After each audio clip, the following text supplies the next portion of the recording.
TKP adalah tes karakteristik pribadi. TKP ini sesungguhnya bukan tes yang baru, teman-teman ya. Bagi teman-teman yang mendalami ilmu psikologi, mungkin pernah kenal ada yang namanya test of adultness dan test of maturity. Test of adultness itu adalah tes tingkat kedewasaan, teman-teman, yang mengukur seberapa dewasa seseorang. Kemudian ada test of maturity, ini tes mengukur kematangan sikap dari seseorang. Nah, kedua tes ini kemudian diadaptasikan di dalam CPNS menjadi tes karakteristik pribadi. Yang diukur adalah pribadinya, baik pribadi sebagai orang ya di rumah maupun orang di masyarakat dan tentunya orang di lingkungan kerjanya. Nah, nanti unsur-unsurnya kita akan lihat nih. Nah, di dalam TKP ini ada 6 materi uji. Yang pertama pelayanan publik, yang kedua sosial budaya, yang ketiga teknologi, informasi dan komunikasi, yang keempat profesionalisme, yang kelima jejaring kerja, yang keenam dan materi TKP lainnya. Nah, ini yang dimaksud adalah radikalisme kalau yang keenam ini ya. Teman-teman boleh ganti dengan radikalisme. Karena selama seleksi CPNS sampai dengan tahun yang terakhir, yang keenam itu radikalisme. Jadi boleh diganti dengan radikalisme aja teksnya ini. Apakah harus hafal, Kak? Aku sarankan hafal. Jadi teman-teman ada 2 trik dalam mengerjakan soal TKP yang biasa aku lakukan ya. Yang pertama, bagi orang yang sudah pro itu artinya sudah sering mengerjakan, mungkin sudah ribuan soal pernah ia lalui, ya, pernah ia lewati, pernah ia kerjakan. Nah, orang-orang pro ini nggak perlu mencari tahu apakah soal itu termasuk kategori pelayanan publik, sosial budaya, TIK, profesionalisme, jejaring kerja, atau radikalisme. Kadang-kadang nggak perlu tuh bagi yang pro.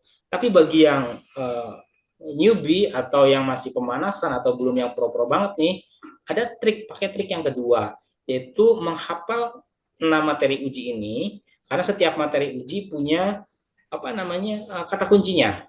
Contoh nih, kita bahas yang pertama dulu ya, pelayanan publiknya nih. Yang pertama untuk pelayanan publik, apa sih kata kuncinya? Intinya pelayanan publik itu bagaimana seorang ASN, ya mau dia P3K, mau dia PNS, dalam memberikan pelayanan kepada masyarakat.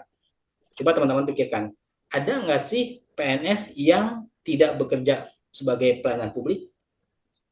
Tidak ada.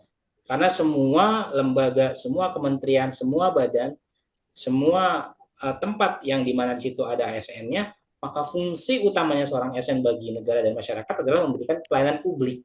Jadi sudah pasti, kan Kak dia pimpinan, betul memang pimpinan, tidak bersentuhan langsung dengan masyarakat sebagai pelaku yang dilayani, tetapi kebijakan yang dibuat oleh pimpinan, aspek yang ditujunya adalah si masyarakat juga. Jadi intinya setiap ASN itu harus memberikan pelayanan publik.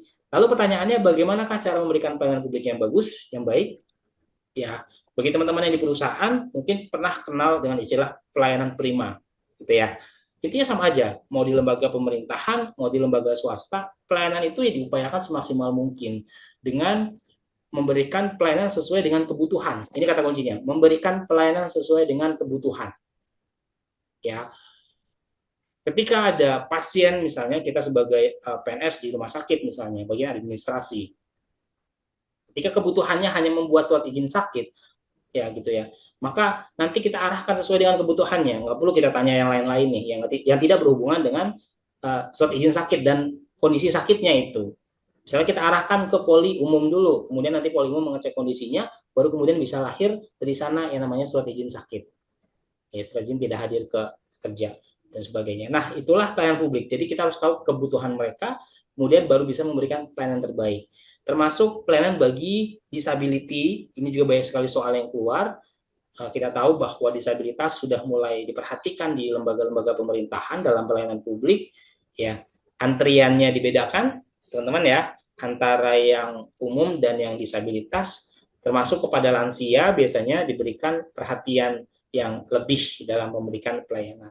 Nah, aspek-aspek ini harus teman-teman pahami betul, sehingga nanti ketika muncul soal, teman-teman identifikasi itu sebagai soal pelayanan publik, ya aspek pelayanan publik, maka teman-teman ingat-ingat kata kunci yang tadi, bagaimana cara yang memberikan pelayanan yang prima, yang terbaik, yang sesuai dengan kebutuhan si pelanggan atau si masyarakat. Yang kedua, aspek sosial budaya. Sosial dan budaya adalah 2 hal yang berbeda. Sosial itu dari bahasa Inggris sosial artinya masyarakat, kehidupan masyarakat. Nah, sosial adalah bagaimana seorang PNS hidup di masyarakat.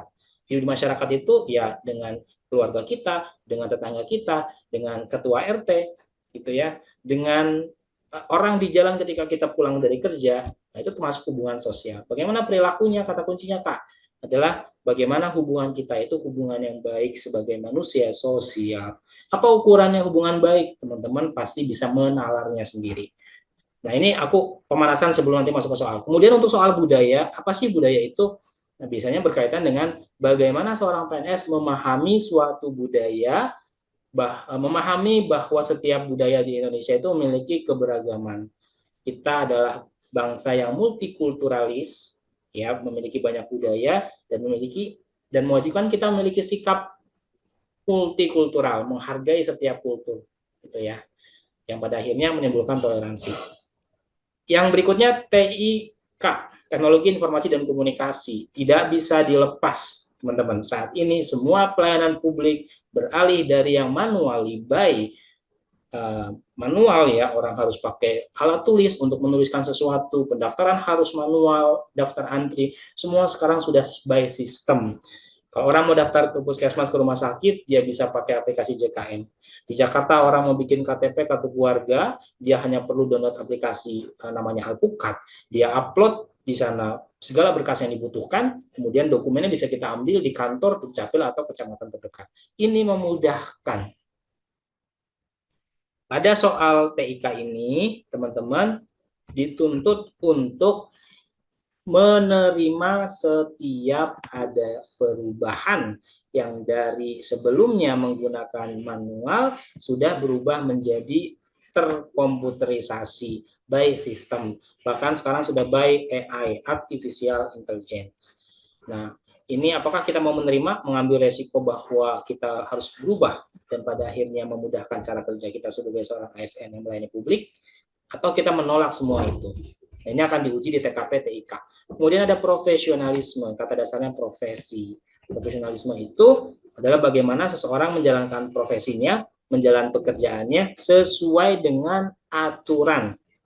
Pertanyaannya, apa aturannya, gitu ya? Apa prosedurnya, gitu ya? Kalau guru ada yang namanya kode etik guru yang dibuat oleh lembaga profesi guru, namanya PGRI, ya. Kalau dosen ada juga kode etik dosen, dokter ada juga kode etik dokter dan sebagainya. Profesionalisme, ketika dokter menerapkan kode etik yang sudah ditetapkan, maka dia sudah bisa dianggap profesional. Kemudian yang berikutnya jejaring kerja. Jejaring itu artinya jaring-jaring, ya, jaring-jaring kerja. Apa itu jaring-jaring kerja? Adalah komunitas di tempat lingkungan kerja kita. Siapa itu komunitas? Ya orang-orang yang ada di situ.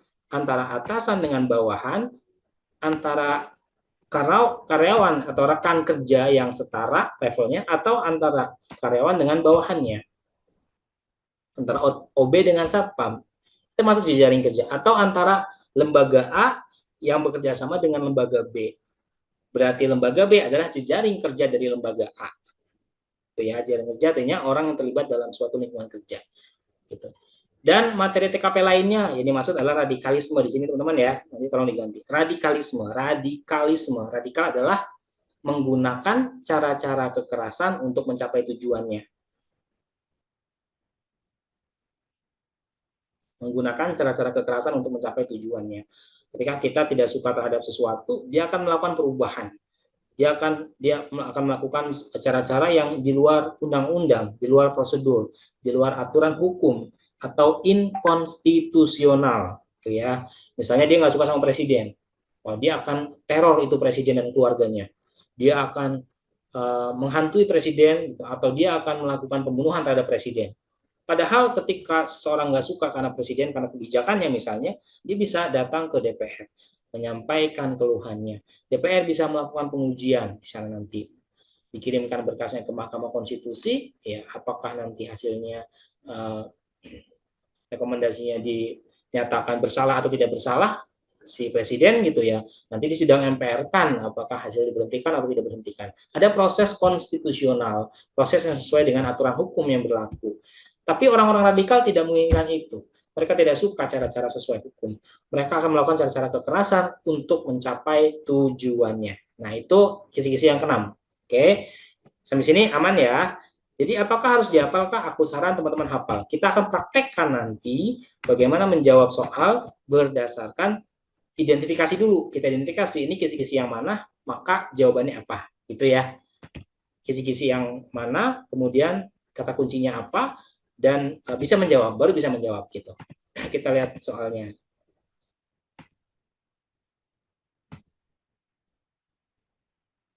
Wait.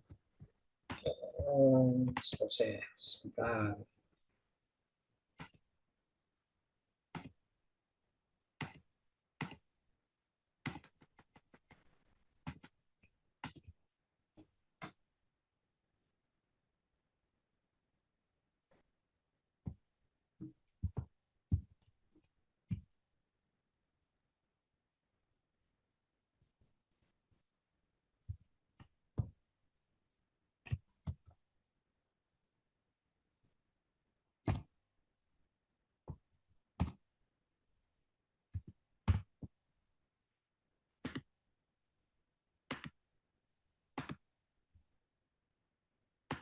Ya, contoh soal pertama nih.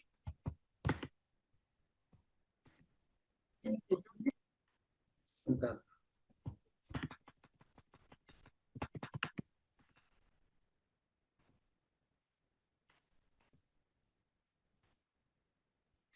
Rian adalah seorang mahasiswa yang aktif di organisasi sosial yang bergerak di bidang pendidikan. Organisasi tersebut sering mengadakan kegiatan bakti sosial seperti mengajar anak-anak di daerah terpencil, memberikan beasiswa, dan menyediakan fasilitas belajar. Suatu hari Rian mendapat tawaran untuk bekerja di sebuah perusahaan besar dengan gaji yang tinggi. Namun jika ia menerima tawaran tersebut, ia harus mengundurkan diri dari organisasi sosialnya ya. Rian merasa bingung karena ia juga ingin membantu orang-orang yang membutuhkan apa yang sebaiknya Rian lakukan. Nah, tekniknya adalah identifikasi dulu nih. Ini soal apa gitu ya. Emang agak ribet sih kalau teknik ini agak ribet. Bagi yang maunya catat-catat pasti langsung jawab aja gitu ya. Kalau karena kebetulan ini soalnya nggak terlalu susah, ya bisa langsung dijawab sih, nggak usah pakai rumus tadi. Tapi kita bisa identifikasi bahwa soal ini adalah soal yang berkaitan dengan aspek sosial, teman-teman ya. Kisi-kisinya sosial budaya. Nah, Rian ini yang seorang mahasiswa, dia aktif di organisasi sosial, bidangnya pendidikan, gitu ya, mengajar anak-anak di daerah terpencil. Nah, dia ditawari, teman-teman, ditawari pekerjaan di perusahaan besar, gajinya besar. Nah, dia bingung nih, gimana caranya sikap yang sebaiknya itu.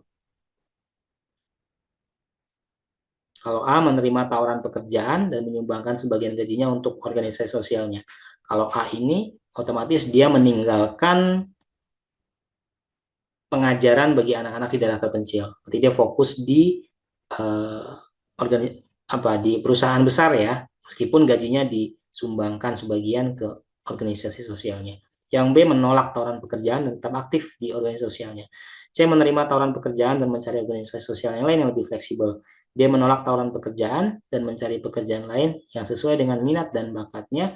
Yang menerima tawaran pekerjaan dan berusaha membagi waktu antara pekerjaan atau organisasinya. Boleh teman-teman dijawab dulu deh.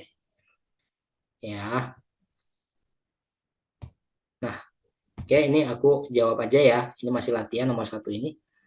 Ini jawaban terbaiknya ada di E, teman-teman, poin 5. Kemudian poin 4-nya di A. Nah, kenapa sih jawabannya E? Karena ternyata di aspek sosial ini, bagaimana caranya kita juga harus memperhatikan perkembangan diri kita di kehidupan ini.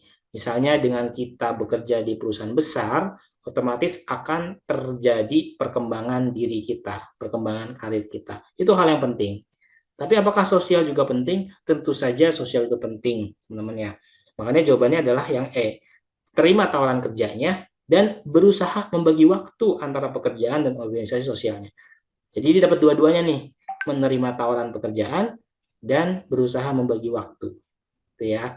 Sosialnya dapat, pengembangan karirnya dapat. Kalau yang A, menerima tawaran pekerjaan dan menyumbangkan sebagian gajinya untuk organisasi sosialnya, kurang mantap teman-teman. Karena dia tidak lagi terlibat di pengajaran anak-anak di daerah terpencil tadi. Itu ya. Nah, ini ada pembahasannya. Menerima tawaran pekerjaan dan berusaha membagi waktu antara pekerjaan dan organisasi sosial menunjukkan keseimbangan antara kemajuan karir dan komitmen sosial. Ini memungkinkan Rian untuk mendapatkan manfaat finansial sambil tetap terlibat dalam kegiatan sosial. Jadi berimbang antara kebutuhan individu dan kebutuhan sosial. Oke, teman-teman, 50 detik untuk soal yang ini. Silakan dikerjakan.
Ya, teman-teman, waktunya habis.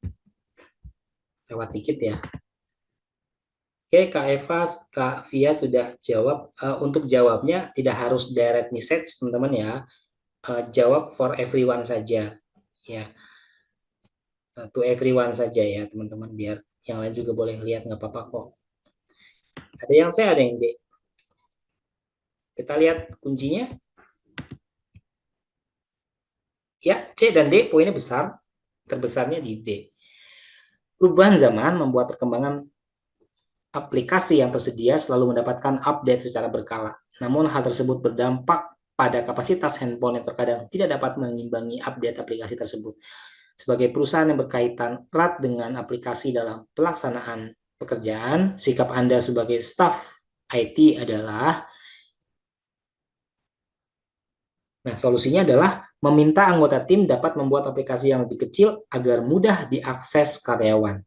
Jadi ini berkaitan dengan solusi, teman-teman ya. Memberikan solusi dengan cara bikin aplikasi yang memorinya lebih kecil, memakan memori lebih kecil gitu. Inovasi berarti butuh inovasi lagi nih di sini. Nah, untuk jawaban C, poin 4-nya nih, meminta atasan melakukan penganggaran yang dapat membantu karyawan dalam menyediakan handphone yang diperlukan. Bisa saja, tapi ini menjadi anggaplah kurang efisien gitu ya, karena menyediakan handphone yang diperlukan ini barangkali membutuhkan anggaran yang cukup besar. Jadi yang berkaitan dengan IT, upayakan bagaimana membuat inovasi di dalam IT itu sendiri, gitu ya. Nah, jawaban yang lain misalnya yang A, menjadikan hal tersebut kesempatan untuk memilah karyawan yang benar-benar mampu untuk mengikuti perkembangan teknologi instansi. Ini aji mumpung, teman-teman ya. Padahal fokusnya adalah memberikan solusi dari permasalahan aplikasi yang berat. B, membatalkan penerapan teknologi. Ini juga nggak mungkin. E, tidak memaksakan menerapkan kebijakan kepada seluruh karyawan agar mereka tidak kesulitan. Ini juga semacam kabur dari kenyataan gitu ya. Oke, ada yang mau?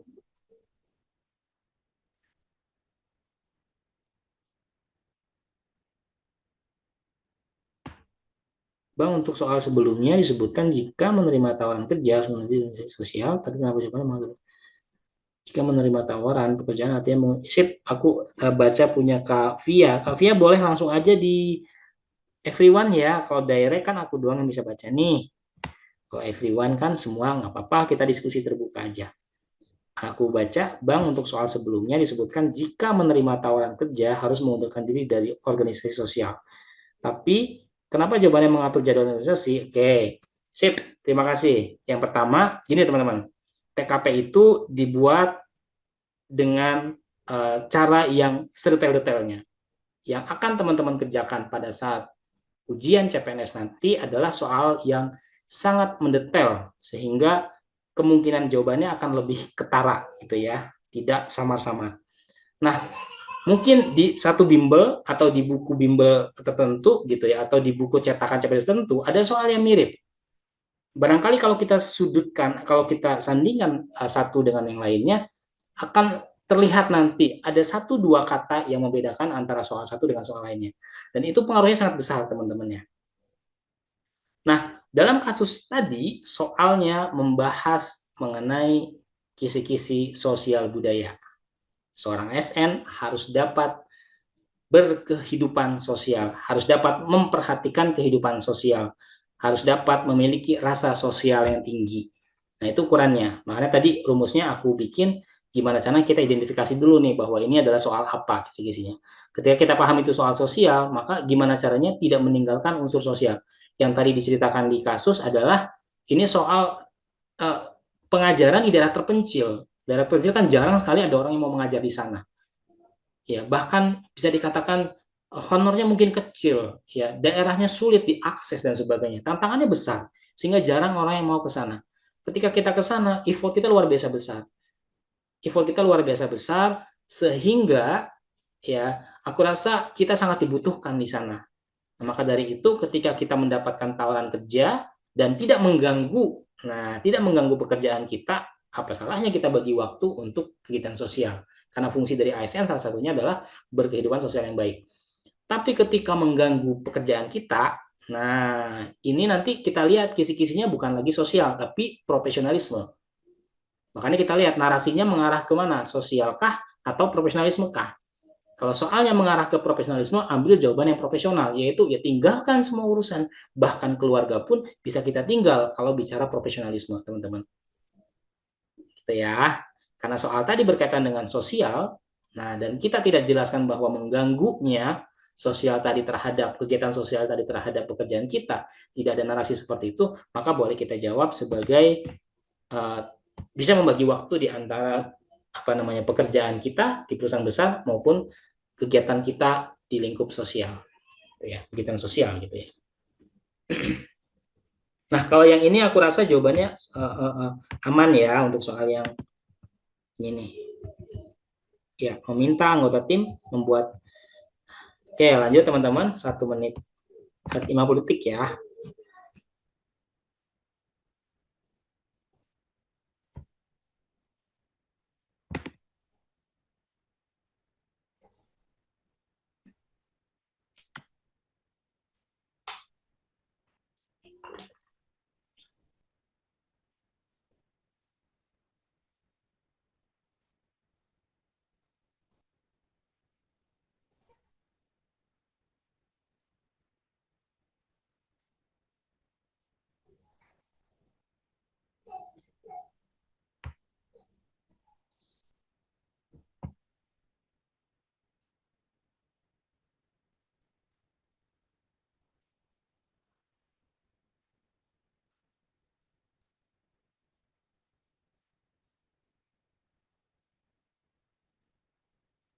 Waktu habis teman-teman. Ya boleh jawab aja, nggak masalah. Apapun jawabannya kita diskusikan. Yuk. Ya, ada Kak Via menjawab C, ada yang lain? Yuk. Ya, Kak Cici juga sama. Oke, jawabannya yang terbaik ada A, teman-teman ya. C itu masih 4 poin. Performan instansi tempat Anda bekerja beberapa kali terganggu karena salah satu karyawan yang tidak mampu mengimbangi karyawan lainnya dalam penggunaan aplikasi yang berfungsi sebagai alat bantu pelaksanaan pekerjaan. Sikap Anda ini kejadiannya karena salah satu karyawan, ya. Salah satu karyawan berarti kan cuma satu orang nih. Jawaban terbaiknya meminta tim IT melakukan pelatihan khusus kepada karyawan tersebut. Mungkin dari sekian banyak ada satu yang nggak paham-paham, yang nggak bisa mengikuti perkembangan karyawan yang lain dalam penggunaan aplikasi. Ya, minta tim IT kasih pelatihan khusus. Itu ya. Nah, tentunya teman-teman,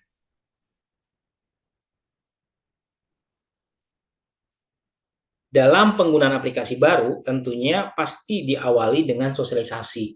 Setiap lembaga ada aplikasi baru yang masuk yang digunakan dalam kegiatan kerjanya, pasti ada sosialisasi di awal nih. Nah, ketika sudah berjalan ternyata ada yang terkendala karena nggak mampu menggunakannya, ini kan masalah usernya berarti. Maka user itu yang diperbaiki itu ya teman-teman ya. Itu usernya dulu nih, gimana caranya dia mampu mengerjakan atau melakukan aplikasi itu. Yang B, meminta karyawan tersebut agar lebih giat mempelajari aplikasi agar tidak selalu mendapatkan bantuan dari rekan kerja yang lain. Ini kurang efektif teman-teman, karena mungkin cara belajarnya berbeda setiap orang. Satu karyawan ini sudah melalui tahap sosialisasi kayaknya. Umumnya sih udah ya, tapi dia nggak mampu memahami cara penggunaannya. Sehingga butuh tim IT yang memang paham betul, harus kasih pelatihan khusus. Pelatihan khusus apa? Artinya, pelatihan yang mungkin caranya berbeda terhadap orang-orang yang lain, caranya berbeda. Karena khusus, kebutuhannya khusus gitu dia. Ya. Yang C, poinnya 4 tinggi juga nih. Meminta tim IT memberikan buku pegangan yang dapat digunakan karyawan tersebut untuk membimbingnya sambil bekerja. User manual ya atau buku pedoman pengguna itu biasanya didapatkan pada saat pertama kali kita menggunakan aplikasi. Itu kan sebagai panduan kita. Umumnya sudah dapat. Jadi saya kira semua sudah dapat lah di awal. Cuma memang satu orang ini belum paham gitu ya. Orangnya belum paham gitu. Jadi yang paling efektif itu ya minta tim IT lah untuk handle satu orang ini. Ya karena pemahamannya, pendekatannya mungkin berbeda. Tim IT yang paham dan orang yang tadi bisa bertanya langsung pada yang paham, paling paham itu tim IT. Itu ya. Ini ada penjelasannya, teman-teman bisa pelajari lagi nanti. Oke, next question.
Yuk, teman-teman.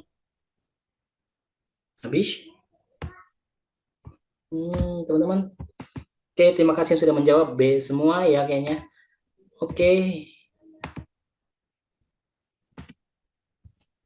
Teman-teman, jawabannya E. Yuk, fokus, fokus. B semua nih, serius nih jawabannya. Oh, ada E nih, Kavia. Oke, saat melakukan perjalanan dinas di luar negeri, Anda melihat beberapa teknologi yang akan sangat bermanfaat jika dibawa ke Indonesia untuk diterapkan di instansi tempat Anda bekerja. Sikap Anda adalah,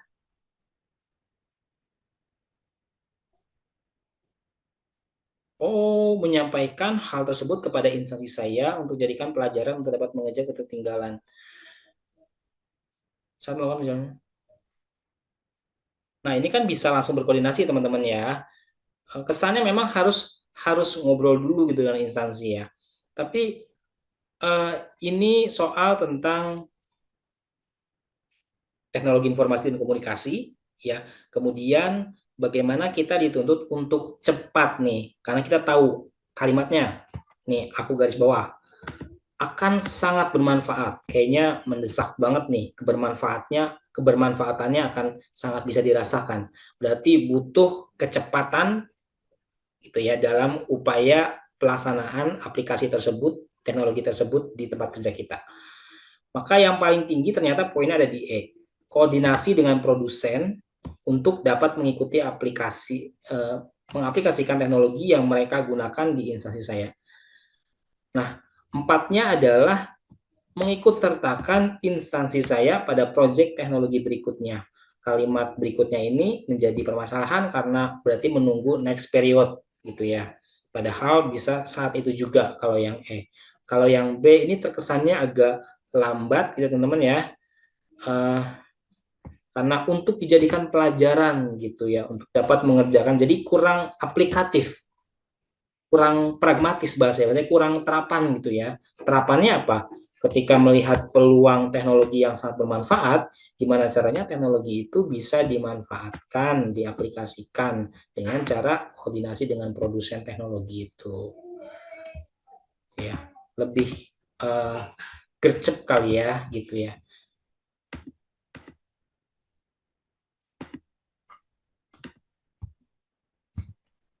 Lanjut.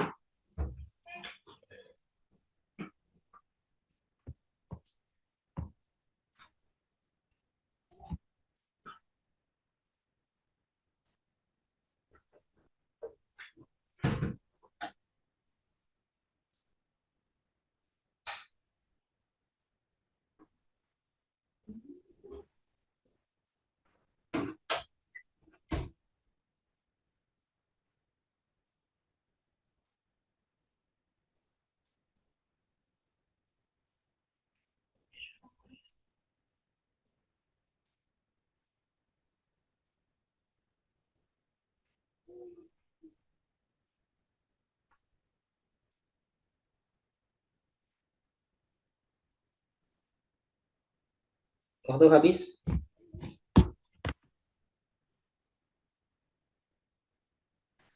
Kavia jawabnya EA. EADA. Ada lagi? EADA. Berarti 3 jawaban dong nih. Ada lagi nggak yang beda? Oke, 3 jawaban. D, banyak kan D. Ya, sip. Kita lihat jawabannya di D. Instansi tempat Anda bekerja mengalami ketertinggalan yang Anda sadari berasal dari teknik promosi yang jauh tertinggal jika dibandingkan dengan instansi-instansi lainnya di wilayah tersebut. Yang lebih dapat menarik minat masyarakat. Sikap Anda adalah, nah ini soal teknologi informasi teman-teman ya. Kalau di kisi-kisi ini soal TIK, teknologi informasi dan komunikasi. Gimana caranya? Karena ini kalimatnya adalah ketertinggalan, sebentar, ketertinggalan, maka opsi solusi yang terbaik adalah kalau udah ketinggalan ya dikejar dong, biar nggak ketinggalan gitu ya. Mengembangkan teknologi bersama tim IT untuk mengejar ketertinggalan. Nah, poin 4-nya di A nih, kita lihat. Meminta instansi lain untuk bersedia memberikan ilmu mereka agar bisa diterapkan di instansi saya. Meminta ini sebuah pernyataan yang positif juga nih, teman-teman. Tetapi tidak aplikatif, ya sama kayak tadi. Eh, nggak langsung efektif gitu ya. Efektifnya adalah langsung kembangin aja teknologinya. Entah caranya apa, apakah minta instansi lain, ataukah minta konsultan IT untuk membimbing instansi kita, kan banyak caranya. Atau mengirim orang kita untuk belajar teknologi di instansi lain, studi banding, atau apapun gitu ya, banyak caranya. Tapi yang paling aplikatif adalah mengembangkan teknologi itu sendiri. Jawabannya lebih bersifat umum, teman-teman ya, sesuai dengan kebutuhannya. Kata kuncinya tadi, ketertinggalan, maka solusinya mengejar.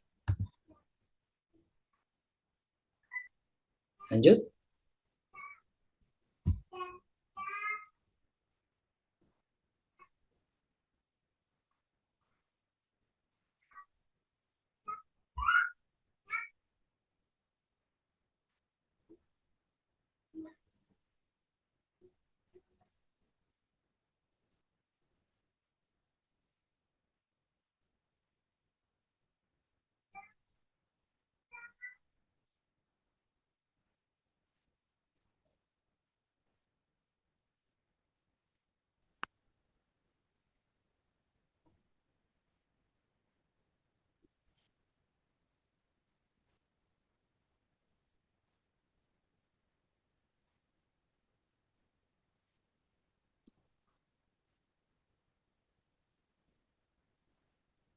Stop. Silakan jawab. Ada C, ada D. Ada lagi nggak? Nggak ada. Oke, Kos. Jawabannya ada di D, terbaiknya. Anda mendapat tawaran dari perusahaan pesaing yang berminat untuk menjalin hubungan kerjasama dengan perusahaan tempat Anda bekerja dengan saling membagi informasi dan membagi ilmu terkait teknologi untuk meningkatkan performa perusahaan. Sikap Anda adalah, teman-teman, seolah soal ini kisi-kisinya adalah teknologi informasi. Benar nggak? Karena ada kata-kata teknologi di sini. Tetapi soal ini bukan tentang teknologi kisi-kisinya, yaitu tentang hubungan kerjasama. Apa berarti? Jejaring kerja. Nah, kerjasama antara perusahaan A dengan perusahaan B itu dianggap sebagai jejaring kerja. Jejaring kerjanya perusahaan A dan perusahaan B, gitu ya. Nah, kita ditawari nih oleh perusahaan pesaing lagi, gitu ya, untuk kerjasama dengan perusahaan kita, dengan saling membagi informasi ya dengan terkait teknologi supaya performa perusahaannya meningkat. Gimana caranya? Sikap kita sepakati kerjasama, tapi pastikan bahwa kegiatan studi banding itu nggak menimbulkan dampak negatif. Jadi kerjasama itu open, teman-teman, untuk siapapun, untuk teman kita, klien kita, maupun untuk kompetitor kita. Jadi terbuka kerjasama itu, tapi jangan sampai menimbulkan dampak negatif, gitu ya. Nah, poin 4-nya ada di A, memastikan terlebih dahulu bahwa kerjasama yang dilakukan dapat memberikan keuntungan yang signifikan terhadap instansi saya. Terkesannya uh, egoisme kali ya, menginginkan keuntungan sepihak saja gitu. Padahal bisa juga kerjasama itu, biasanya sih umumnya kerjasama menimbulkan keuntungan bagi dua pihak, namanya kerjasama, gitu ya. Kesannya mengambil keuntungan sepihak kalau yang A ini. Kalau yang B, bagaimana caranya? Nggak menimbulkan dampak negatif gitu, karena diceritakan di narasi ini perusahaan tidak dalam kondisi yang ketertinggalan gitu ya, keterpurukan, nggak, kondisinya mungkin masih baik-baik saja gitu. Oke teman-teman, kayaknya sih aman. Kita lihat penjelasannya juga di pembahasan. Pilihan D ini terdapat indikator mampu bersikap dengan menyepakati kerjasama tersebut. Ya, kerjasama tadi aku bilang dengan siapapun teman-temannya, dengan teman kita, rekan kita, klien kita, maupun dengan kompetitor, selagi memberikan manfaat dan tidak menimbulkan masalah. Lanjut.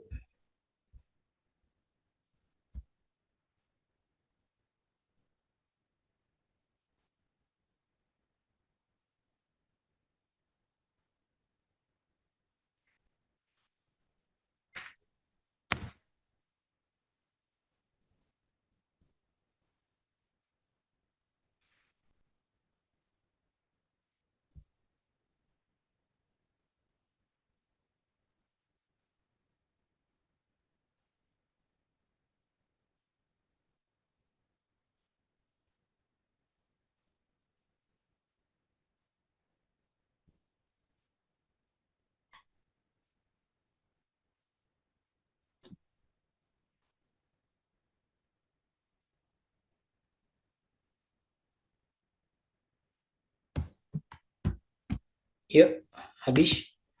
Teman-teman menjawab A, kayaknya aman ya soal yang ini.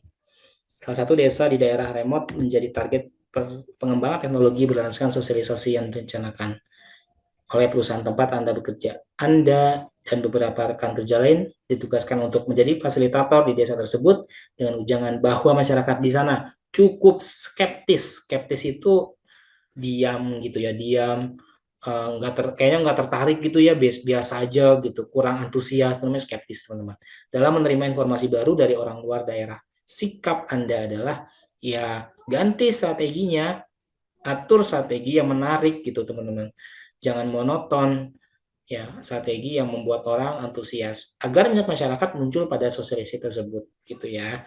Kalau yang B, hubungi ketua masyarakat untuk memastikan seluruh masyarakat menghadiri. Oke, kita bisa memastikan mereka hadir, tapi apakah mereka tidak skeptis? Belum tentu bisa kita lakukan, belum tentu bisa kita jamin. Kalau yang C, menjanjikan sejumlah hadiah jika masyarakat bersedia untuk mengikuti kegiatan. Ini bisa menjadi pemantik. Ini bisa menjadi rangsangan, stimulus ya bagi masyarakat untuk hadir. Tapi apakah efektif? Nah, belum tentu juga gitu ya.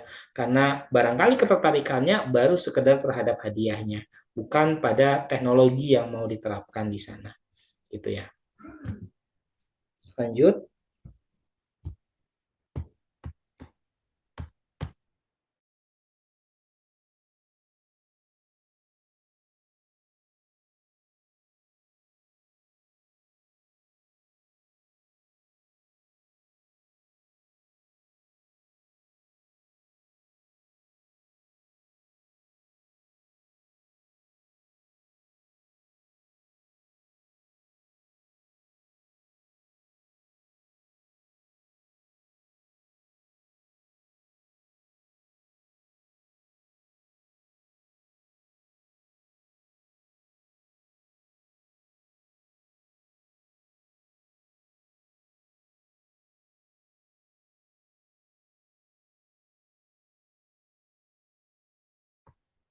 Ya, teman-teman, waktunya habis.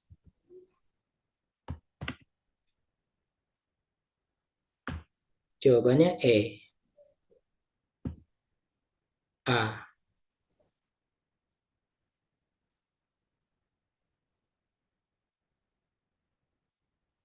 E. Oke, sip. Oke, ini jawabannya terbaik di E. Terbaik berikutnya ada di A. Ya, yang lebih tinggi E. Rekan kerja yang sedang mengejar target bulanan mendatangi meja kerja Anda dengan niat untuk meminjam komputer Anda karena komputer miliknya sedang mengalami kerusakan sehingga tidak bisa digunakan. Sikap Anda adalah pertama minta bantuan tim IT, teman-teman, karena tim IT itu paham. Barangkali kerusakannya kerusakan ringan yang yang yang sepele, tapi kita tidak bisa melakukan perbaikan itu eh, karena bukan ahlinya gitu ya. Nah, meminta bantuan tim IT untuk bersama mengatasi kerusakan tersebut sebelum menggunakan komputer lain. Jadi, ya minta tolong sama yang ahlinya dulu ya, teman-teman ya. Kalau yang A, meminta tim IT memperbaiki kerusakan tersebut dan meminta rekan kerja untuk beristirahat. Nah, ini eh, kesannya apa ya? Kurang produktif jadinya gara-gara laptopnya rusak atau komputernya rusak jadi nggak produktif kerjanya. Kalau yang E kan bersama mengatasi kerusakan tersebut. Artinya bareng-bareng mereka memperbaiki. Nah, kalau yang C meminjam komputer rekan kerja lain, ini bisa berdampak rekan kerja lain jadi nggak bisa kerja gitu ya. Lanjut,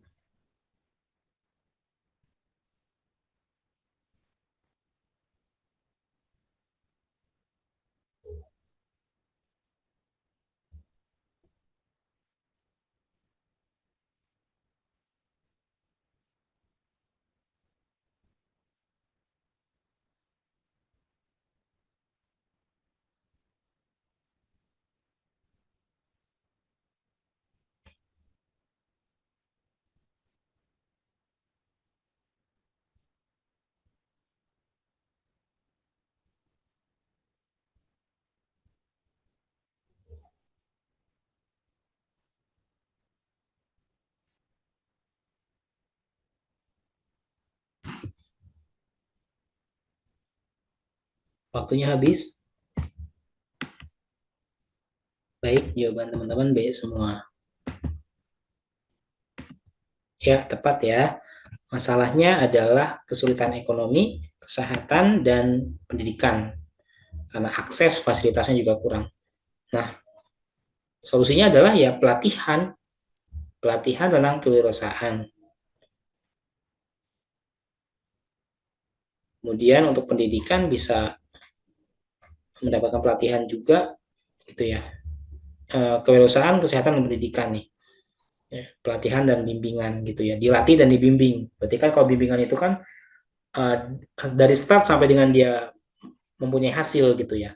Di kewirausahaan misalnya dia start usaha sampai dia memiliki hasil, dibimbing namanya, didampingi gitu. Nah, kalau yang C, poin empatnya, membangun jejaring dan kerjasama dengan organisasi-organisasi lain yang memiliki visi dan misi yang sama. Kerjasama itu bagus, teman-teman. Tetapi kalimatnya menjadi kurang terapan kalau yang C, karena tidak fokus kepada permasalahannya, yaitu ekonomi, kesehatan, dan pendidikan. Gitu. Pelatihan sudah cukup. Aku kira ini masalah yang bisa diperbaiki dengan pelatihan lah.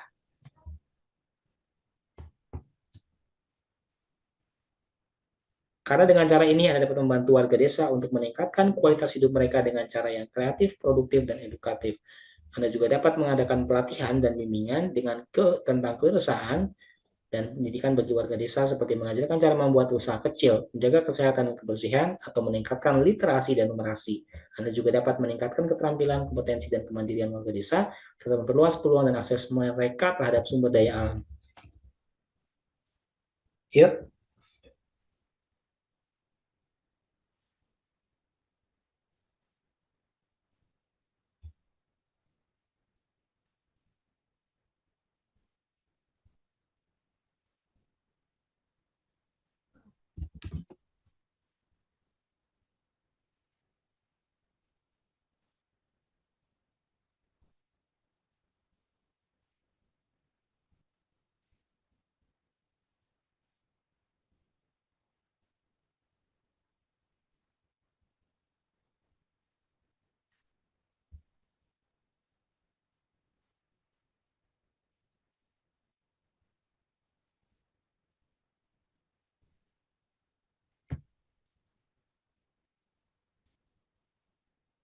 Waktu habis. Baik, jawaban teman-teman ada di A. Ali adalah seorang ulama yang dihormati di desanya. Ia sering dimintai nasihat dan fatwa oleh masyarakat sekitar. Ia menyadari bahwa banyak orang yang salah memahami ajaran Islam dan mudah terprovokasi oleh isu-isu yang berkaitan dengan agama. Apa yang sebaiknya dilakukan? Ia menyampaikan ajaran Islam sesuai dengan Al-Quran dan Sunnah secara jelas, lugas, dan mudah dipahami. Sebetulnya setiap agama itu, kalau dia berpatokan dengan kitab sucinya secara benar, ya secara benar nih, harusnya tuntas. Tidak akan menimbulkan pemahaman yang sesat, pemahaman yang salah. Gitu ya. Kadang orang menggunakan sumber yang tidak jelas, ya, mungkin kutipan-kutipannya tidak jelas, sehingga hasilnya adalah pemahaman yang uh, radikal ya. Ini soalnya radikalisme soal-soal ini nih yang sekarang. Nah, isi kitab suci jika disampaikan secara jelas, lugas, dan mudah dipahami, apalagi mudah dipahami nih, pasti akan menimbulkan persepsi yang positif.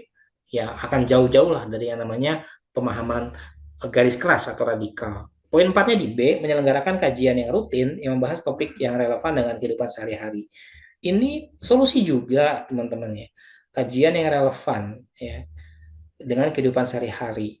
Tetapi tidak merujuk kepada isu-isu yang berkaitan dengan agama. Kadang-kadang kehidupan sehari-hari nih misalnya, kalau kehidupan sehari itu kan misalnya bagaimana suami berhubungan dengan istri di rumah tangganya gitu, dengan anaknya, kemudian bagaimana seorang harus berkomunikasi, berinteraksi dengan tetangganya, itu kan kehidupan sehari-hari. Tapi biasanya tidak, ya, hal-hal yang kayak gitu tuh nggak bisa untuk jadi bahan provokasi gitu ya teman-teman ya.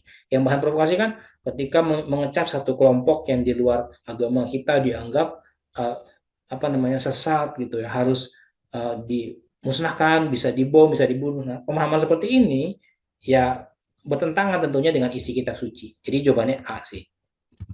Lanjut.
Yuk selesai.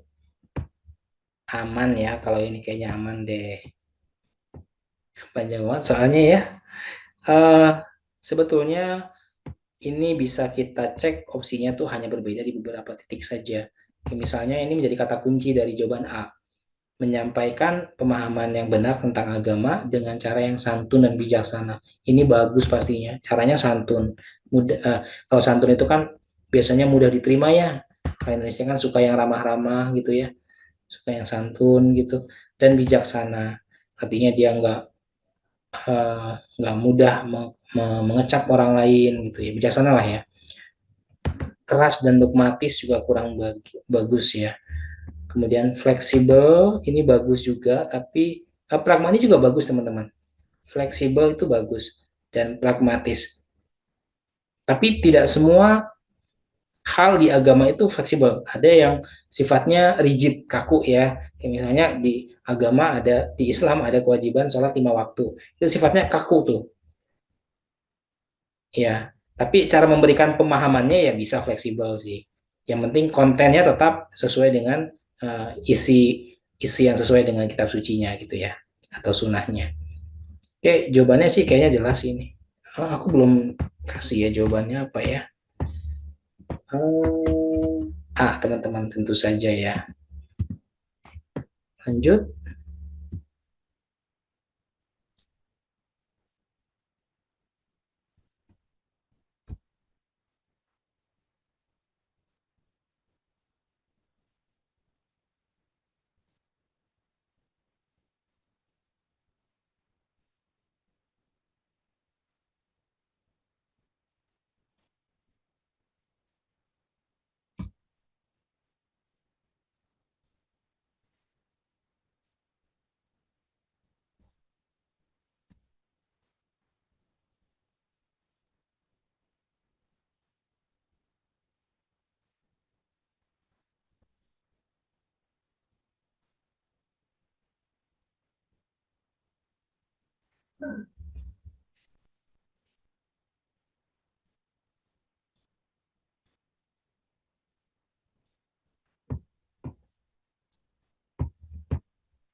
Ya, oke, oke, teman-teman.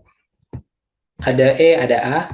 Dina adalah seorang wartawan yang bekerja di sebuah media independen. Ia ingin membuat sebuah laporan investigasi tentang radikalisme di Indonesia. Ia mendapat informasi bahwa ada beberapa sumber yang dapat memberikan data dan fakta yang penting untuk laporannya. Namun sumber-sumber tersebut memiliki resiko dan tantangan tersendiri. Apa yang sebaiknya Dina lakukan? Jawaban terbaiknya di E, menimbang dan mempertimbangkan resiko dan manfaat dari setiap sumber dan memilih yang paling aman dan relevan. Teman-teman, eh, kita tahu bahwa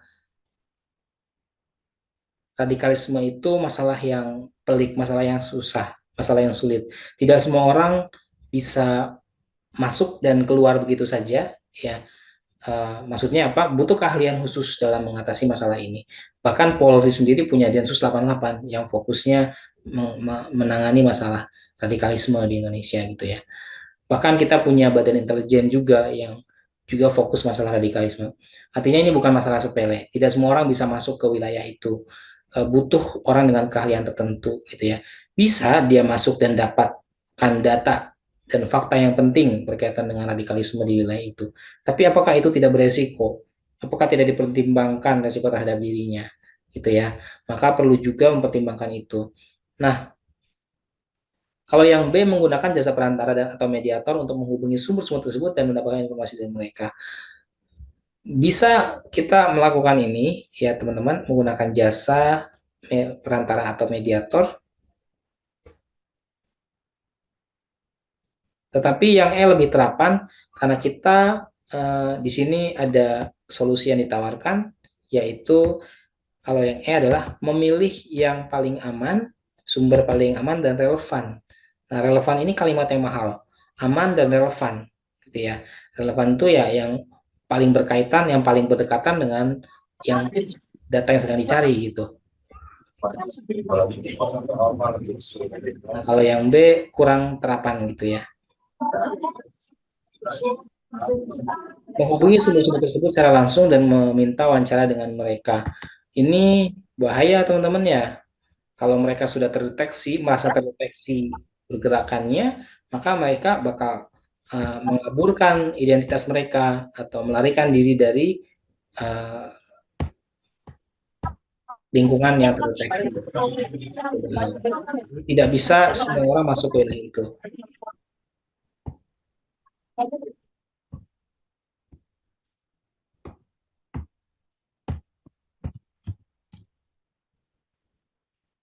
Selanjutnya,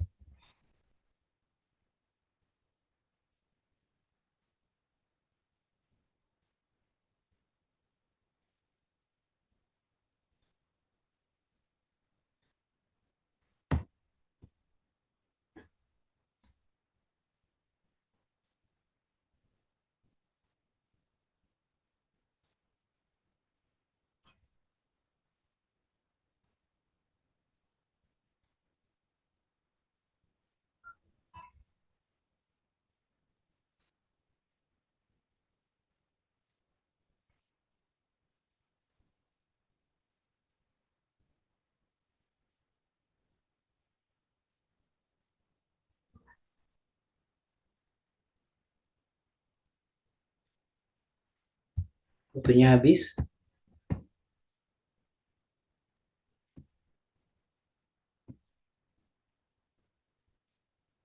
Baik, ada yang A, ada yang D. Kita lihat coba ya, teman-teman. Terbaiknya di D, kita baca soalnya. Rama adalah seorang pembaca yang sering mengakses media online untuk mendapatkan informasi terkini. Ia ingin mengetahui lebih banyak tentang isu radikalisme di Indonesia dan dunia. Ia menemukan banyak media online yang menyajikan informasi tentang radikalisme, baik yang independen maupun yang afiliasi dengan pemerintah. Apa yang sebaiknya Rama lakukan? Nah, kita bisa membaca media yang independen maupun afiliasi dengan pemerintah ya supaya beritanya berimbang nih teman-teman. Sambil tentunya membandingkan, ini yang penting nih teman-teman. Dari yang D ini adalah membandingkan dan mengevaluasi isi dan sumbernya. Jadi meskipun itu adalah afiliasi pemerintah, medianya, tetap kita evaluasi nih, sumbernya dari mana gitu ya.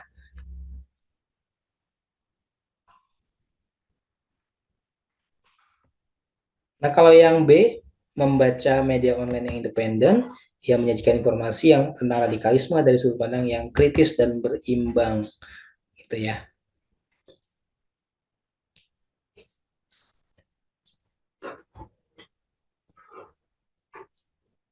Ya, sayangnya yang B ini tidak melakukan komparasi, ya pembandingan dan evaluasi, dia nggak ada tuh. Kalau yang D ini sumbernya manapun, sebetulnya sumber manapun teman-teman nggak masalah, mau dia independen, mau dia afiliasi. Yang penting sikap kita nih, apakah mau membandingkan informasi, apakah mau mencari tahu sumbernya itu akurat atau tidak akurat, itu yang jarang. Kadang orang baca-baca aja gitu ya. Bahkan bisa jadi di suatu negara nih gitu ya, ada sumber pemerintahan, sumber media pemerintah yang nggak akurat, bisa aja. Misalnya pemerintah ingin masyarakatnya tenang gitu ya, diadem-ademin tuh beritanya, padahal kondisinya panas banget, rawan banget gitu ya. Ada karena pemerintahnya takut investasi nggak jadi masuk ke Indonesia misalnya. Bisa jadi kayak gitu. Itu bisa terjadi teman-teman. Kemungkinan itu bisa terjadi. Maka kita baca dari sumber manapun. Yang penting adalah sikap kita, apakah mau mengkomparasikan atau menerima semua informasi begitu saja. Selanjutnya,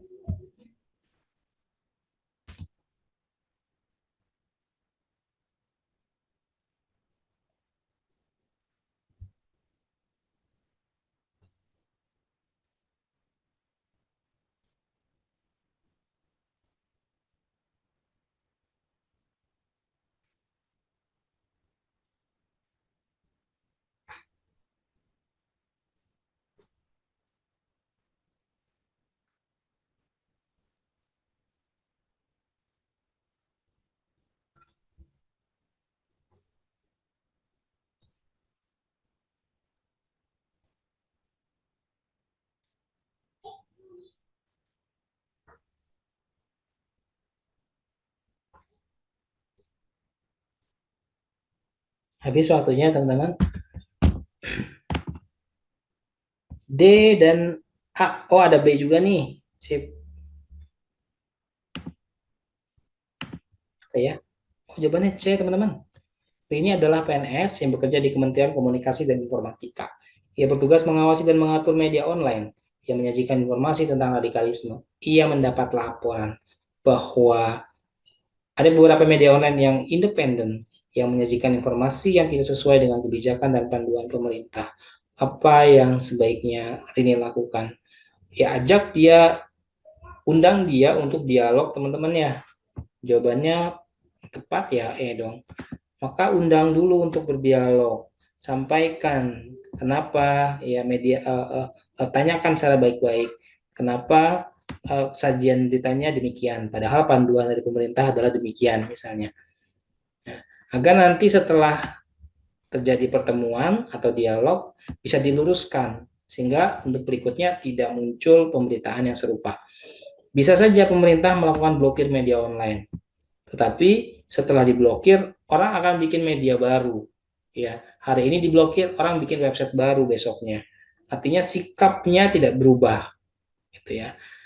Nah, tapi dengan diundang dan berdialog, kita bisa sampaikan bahwa media punya hak untuk menyampaikan informasi, tapi tetap harus mengikuti panduan pemerintah, itu ya. Karena bisa misalnya menyangkut hukum pidana dan sebagainya jika disalahgunakan. Ya, artinya ajak dia dialog, luruskan gitu ya. Nah, yang D, ini poinnya besar juga nih. Mengawasi dan mengoreksi media online yang independen yang menunjukkan informasi yang tidak sesuai dengan kebijakan pemerintah.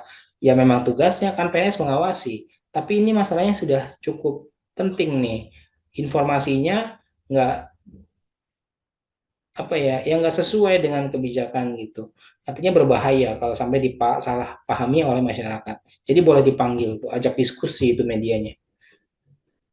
Kan punya kewenangan juga ya PNS di situ. Kominfo itu. Lanjut teman-teman.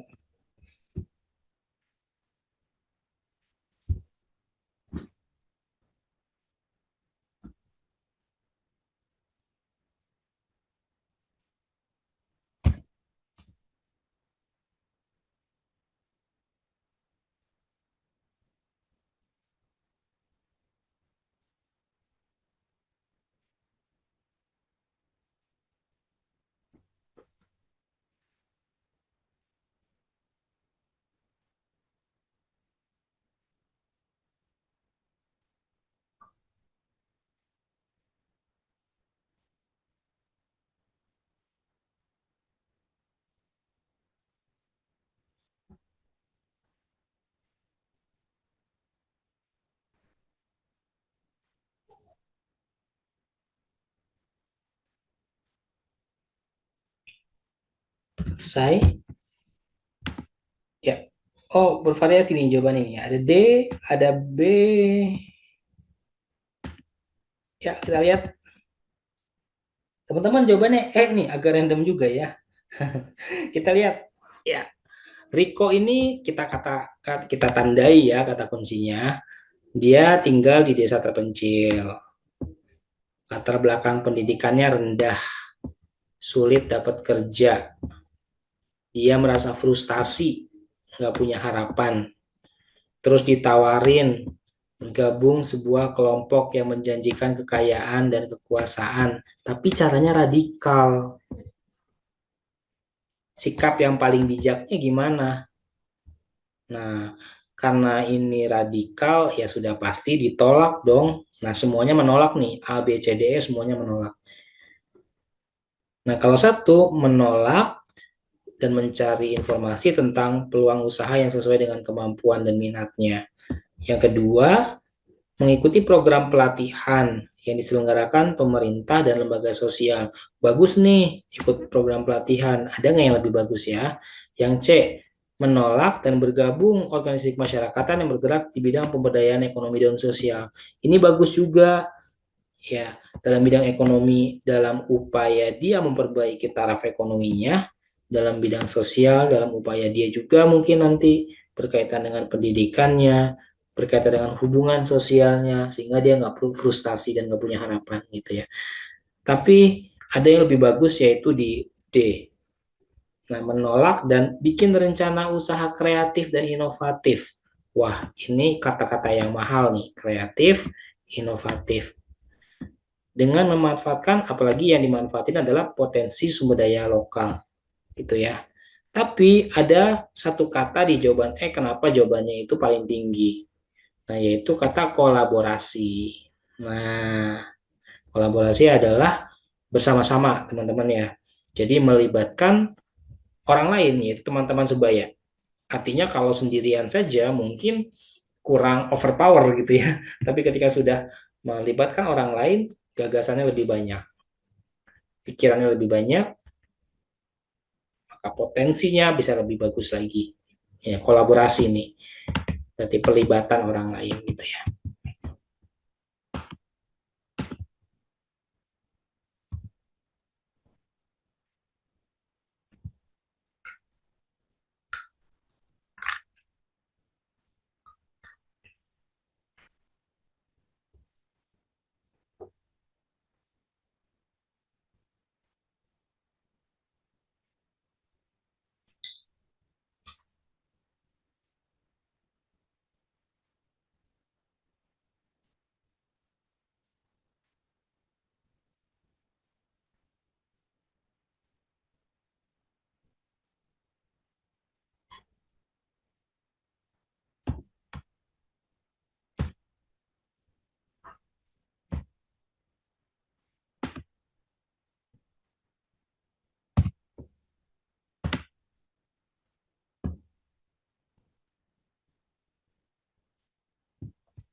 Ya, teman-teman sebentar ya.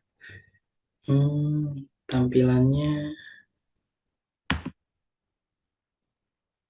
ntar saya kehilangan tampilan ini. Ya, sudah balik ya. Jawaban teman-teman, oh hilang lagi tampilannya sebentar.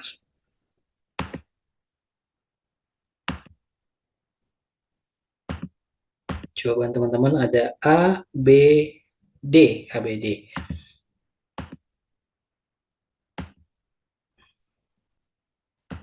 Anda adalah seorang diplomat yang ditugaskan untuk mewakili Indonesia dalam sebuah konferensi internasional tentang pemberantasan radikalisme. Anda ingin menyampaikan sikap dan komitmen Indonesia dalam mendukung kerjasama internasional dalam hal ini. Apa yang akan Anda lakukan? Poin 5 ini ada di C, karena ada satu kata yang nilainya cukup bagus, yaitu mengajukan inisiatif dan program.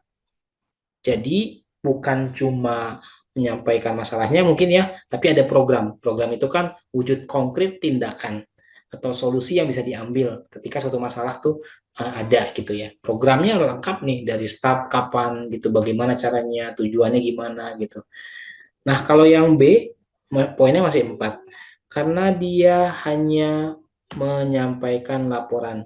Kasih tahu doang kondisinya. Ini datanya, ini faktanya, bagaimana kondisi radikalisme di Indonesia. Gitu. Jadi tidak ada program yang diajukan. Jadi datang bawa program gitu ya. Kan kayaknya keren gitu. Bukan cuma tahu kondisinya, tapi datang bawa program. Sudah selangkah lebih maju sih. Yang B. Kalau yang A, menyusun dan menyampaikan pidato yang menekankan pentingnya toleransi. Ini bagus, tapi dia nggak bawa program. Dia cuma mengajak. Nah, mengajak orang untuk toleransi, demokrasi, dan hak asasi manusia. Nggak ada program yang bisa ia bawa.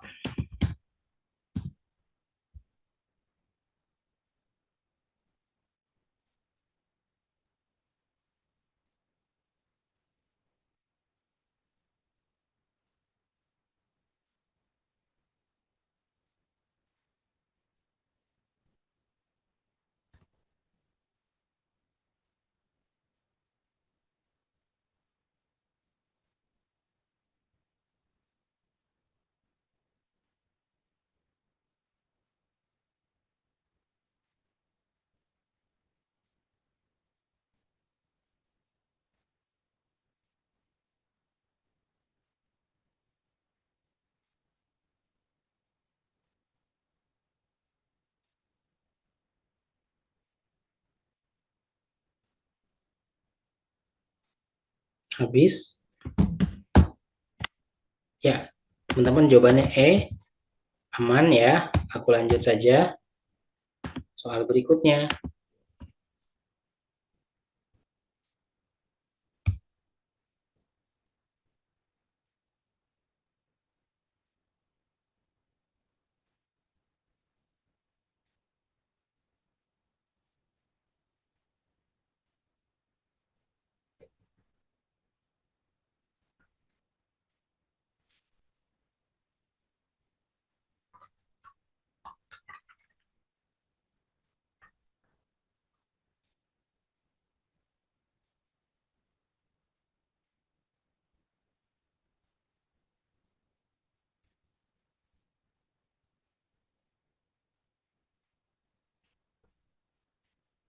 Ya, sudah selesai. Oke, jawabannya D, aman ya. Lanjut.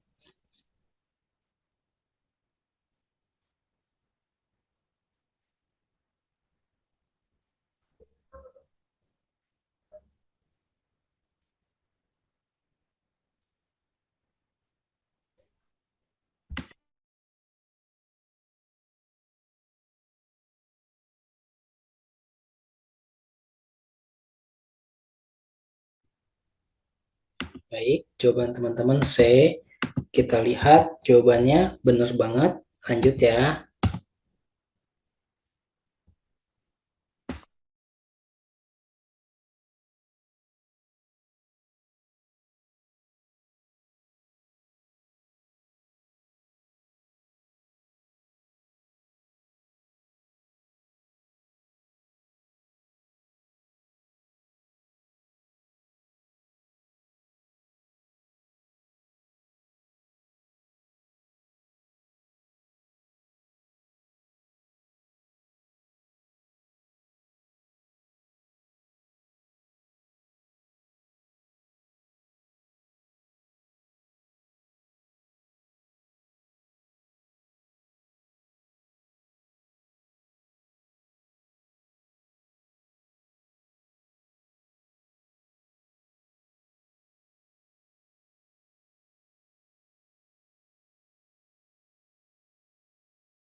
Ya, jawabannya ada yang E dan C ya. E dan C. Kita lihat. Ya, merevisi teman-teman ya. Kenapa merevisi mungkin gitu ya. Nah, di sini ada kata jika dibiarkan dapat mencoreng nama baik. Seolah-olah menggambarkan bahwa kita ini bisa punya akses untuk merubah gitu ya. Atau merevisi konten yang sudah disajikan. Nah, teman-teman, memang kalau di TKP yang sesungguhnya nanti sih harusnya nggak ada lagi soal yang menggantung seperti ini. Karena ini kan tidak jelas. Kita sebagai subjeknya, editor kah, pimpinan dari apa namanya, penerbit kah ya gitu ya, apa namanya, perusahaan media ini, atau sebagai apa kita belum jelas nih di sini. Tapi kalau di soal yang sesungguhnya nanti sih jelas detail biasanya. Nah, kalau kita punya akses sebagai editor misalnya, dan kalau membiarkan ini berbahaya, maka kita harus revisi itu. Nah, karena kan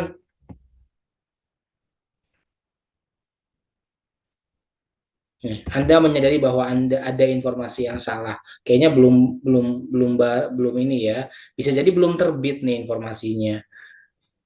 Nah, atau sudah terbit tapi belum terbaca banyak gitu ya. Bisa mungkin barangkali masih bisa direvisi gitu. Ini saya nggak begitu paham nih bagaimana prosedur di media penerbitan gitu ya. Karena banyak juga media online yang ketika memunculkan artikel salah, dia bakal menerbitkan artikel baru, teman-teman ya. Kita sering lihat nih, artikel sanggahan atau artikel revisi itu. Artikel uh, yang meluruskan artikel sebelumnya yang dianggap keliru. Bisa juga tuh ada yang seperti itu. Tapi ketika kasusnya belum terbit misalnya, kita masih sebagai editor, kita bisa revisi, maka lakukan revisi dulu gitu ya. Yang penting teman-teman paham caranya gitu ya. Mungkin soal yang ini agak kurang sempurna karena tidak mendetail kita sebagai apa di perusahaan itu. Lanjut.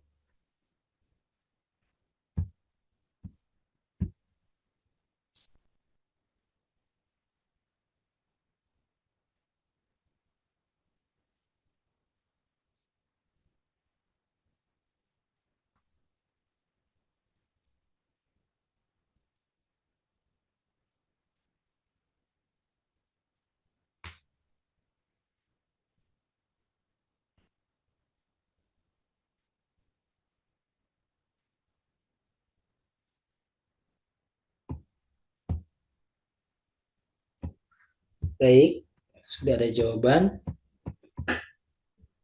E dan B ya. E dan B ya. Eh, ini E-nya masuk nggak tadi Kak? Siapa tuh? Oke, teman-teman jawabannya ya. Salah seorang rekan kerja Anda kedapatan sudah beberapa kali tidak mengambil absen. Hal tersebut terpantau dari rekaman CCTV. Pada rekaman tersebut terlihat rekan kerja Anda sering terlambat dan tidak mengambil absen agar keterlambatannya tidak terdeteksi pada sistem kantor. Sikap Anda, ingetin teman-teman ya secara personal, kasih tahu gitu, kasih dia uh, reminder bahwa itu perbuatan yang salah dan tolong tunjukkan kedisiplinan sebagai seorang karyawan. Jadi secara personal dulu nih. Nah, kalau yang D, potong kompas nih, minta staf HRD gitu ya. Bisa tegur dulu lah. Soalnya kan rekan kerja kita ya.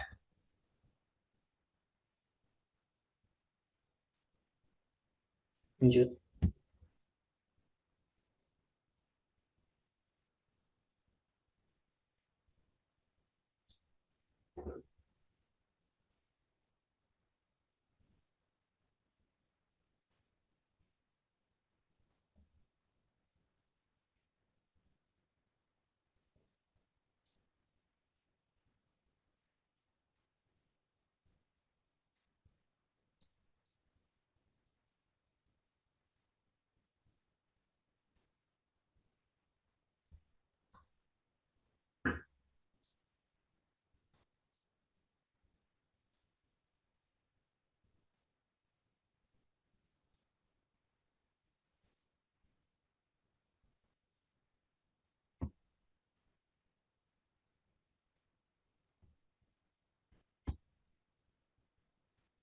Oke, ada jawaban. Sudah ya, ada yang sudah menjawab nih.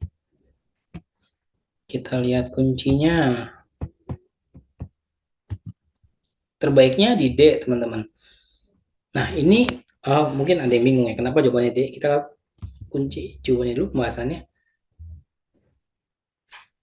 Opsi ini paling sesuai dengan tujuan Anda karena Anda dapat membuat laporan keuangan yang akurat, lengkap, dan tepat waktu, serta mengatasi masalah yang mengganggu pekerjaan Anda. Anda juga dapat menunjukkan sikap menyelesaikan solutif dan efektif dalam menyelesaikan masalah yang muncul dalam pekerjaan Anda, serta berusaha untuk bersikap tidak menyelesaikan apa nih, tidak bersikap gitu ya, kebalikannya berarti. Anda juga dapat mencari penyebab, dampak, dan alternatif solusi. Ini lebih kepada alurnya, teman-teman ya. Nah, soal ini bukan mengarah ke IT, lebih ke profesionalisme sih, menurut aku. Karena kondisinya, masalahnya muncul terus, dan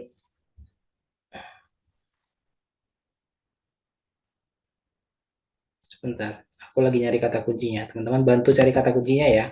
Kenapa sih jawabannya malah D gitu? Hmm,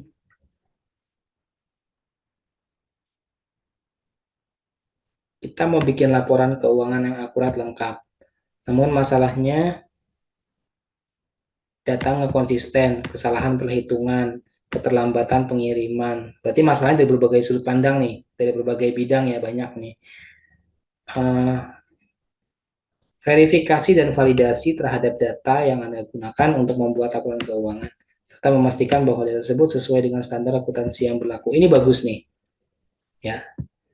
Tapi ternyata jawabannya D ya, menyelesaikan masalah yang muncul dengan cara yang solutif. Oh, kalau ini lebih kepada mencari tahu dulu, teman-teman.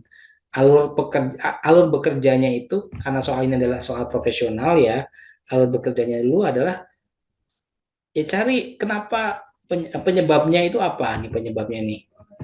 Penyebab data nggak konsisten tuh apa? Penyebab kesalahan perhitungan tuh apa? Penyebab keterlambatan pengiriman itu apa? Gitu. Barangkali penyebabnya bukan pada masalah data, ya, yaitu verifikasi, dan kalau masalah data ya verifikasi, validasi selesai. Tapi kalau masalahnya usernya misalnya, staf bagian pengiriman misalnya, yang kerjanya kurang efektif, yang kerjanya kurang tepat, maka tidak bisa masalah itu diselesaikan dengan verifikasi dan validasi data. Nah, kalau yang A ini kan fokusnya hanya data saja, padahal pertanyaannya berkaitan juga dengan pengiriman. Nah, yang D ini bersifat umum karena bicara tentang solusi secara umum, yaitu dengan alur, pertama cari tahu penyebabnya, kedua dampak dan alternatif solusinya. Nah, setelah tahu penyebab, dia cari solusinya apa sih, dan menerapkan solusi yang paling efektif dan efisien. Nah, ini lebih bersifat terapan teman-temannya.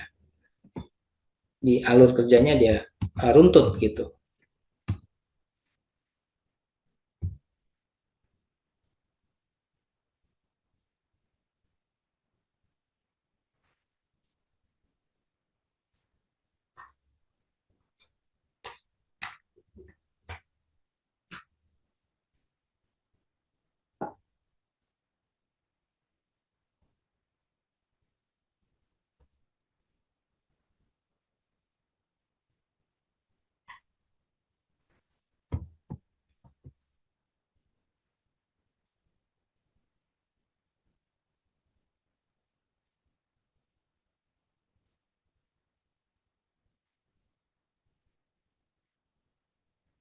Ya, teman-teman.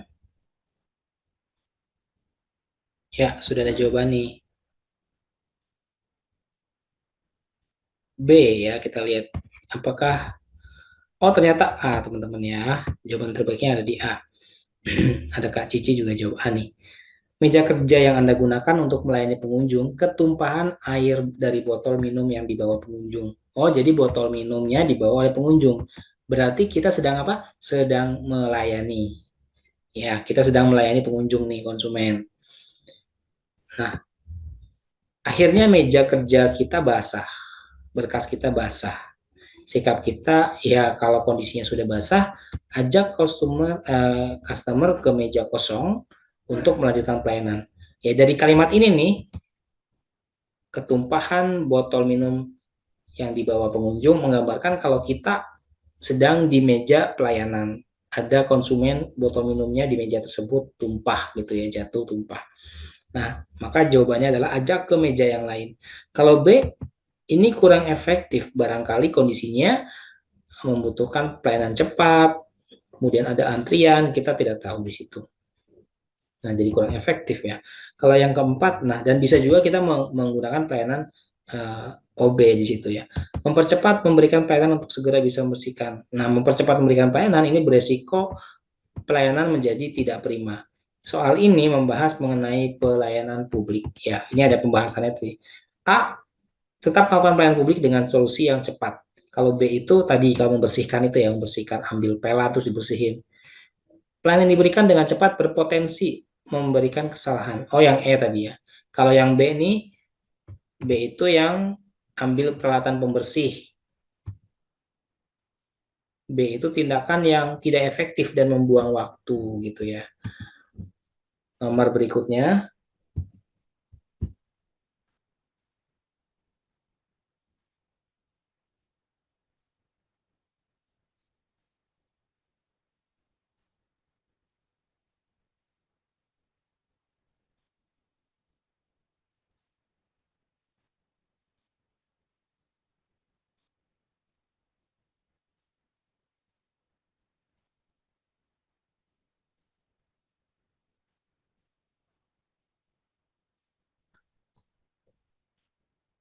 ya selesai. Ada jawaban D. Salah seorang pemuda masuk ke kantor tempat Anda sambil jadi masuk ke kantor, pemuda ini udah masuk ke kantor ya, sambil minta tolong. Ia menyatakan bahwa dikejar-kejar oleh warga sekitar tanpa alasan yang pasti. Ia meminta Anda melindunginya dari warga tersebut. Sikap kita apa, teman-teman? Jawaban terbaiknya di D. Bersama security mengamankan pemuda tersebut untuk mengklarifikasi pada warga. Jadi tenangkan dulu kondisinya. Kenapa ditenangkan? Karena di dalam kantor, teman-temannya. Berbahaya ini. Kalau warga bisa rusuh di dalam kantor kan bisa rusak kantor kita. Jadi tenangkan dulu, ya selesaikan secara tenang, secara baik-baik gitu. Kalau empat, segera menelpon pihak berwajib. Ini kayaknya berpotensi yang namanya lagi dikejar-kejar ya, takutnya kelamaan, tahu sendiri ya polisi Indonesia di teleponnya agak lambat gitu ya. jadi jadi ya kurang kurang efektif kayaknya ya melihat kondisi yang lagi dikejar-kejar gitu. Kalau yang lainnya apa, nggak ada nggak ya, enggak ya, kayaknya B sama kayaknya C sama D aja yang mirip-mirip nih gitu ya. Lanjut teman-teman.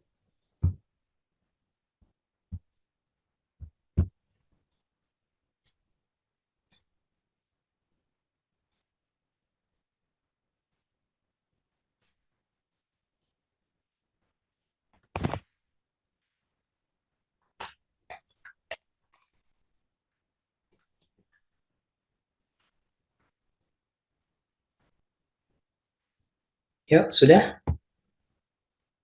Ya, B. Kasih pelayanan yang maksimal. Nggak peduli apakah dia normal atau Down syndrome. Down syndrome, DS nih ya. A. Minta maaf memintanya untuk menyuruh orang tuanya datang langsung. Kan orang tua lagi sakit. Jadi nggak bisa datang langsung. Lanjut. Ya, tadi B bener ya. Paling bagus yang B. Seorang pengunjung yang sedang Anda berikan pelayanan memarahi anaknya yang rewel di tengah-tengah pelayanan. Ia terus memarahi anaknya dengan nada keras tanpa memikirkan kondisi sekitar dan pengunjung lain yang telah merasa tidak nyaman atas perilaku orang tua anaknya tersebut. Sikap Anda adalah, silakan.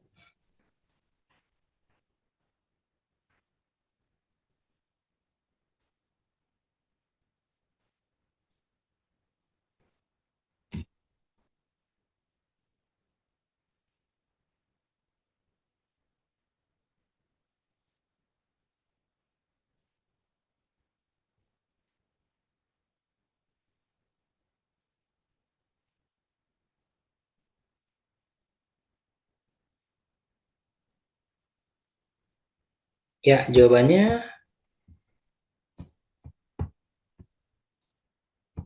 C, D, B. Oh, banyak nih pilihannya. Ya, jawabannya D, teman-teman ya. Mintanya menenangkan di tempat lain agar pelayanan pada pengunjung lain dapat dilanjutkan. Ya diamankan dulu nih, suruh tenang anaknya gitu ya. Kalau yang C, membantu menenangkan anaknya, ini berpotensi mengganggu efektivitas kinerja kita. Jadi kayaknya nggak perlu ya, belum perlu nih gitu.